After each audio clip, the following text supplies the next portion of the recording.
Assalamualaikum, bertemu kembali. Kali ini Pak Long dan Mak Long kami pergi ke Melaka, membawa anak dan cucu berjalan di Melaka.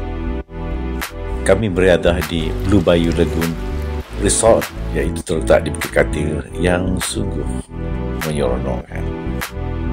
Blue Bayou Resort di samping menyediakan tempat penginapan, ia juga memberikan kemudahan sebuah taman tema air yang sungguh menyeronokkan di Melaka.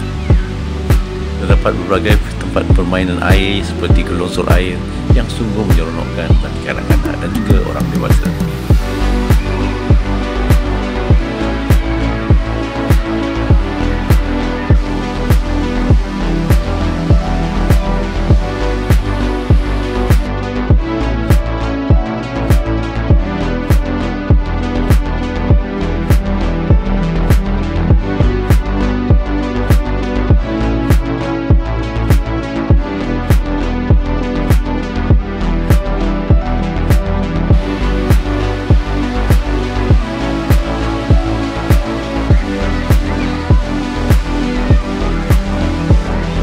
Tarikh utama di resort ini adalah gelongsor air yang sungguh seronok dan adalah sangat mesra bagi yang tua maupun yang dewasa.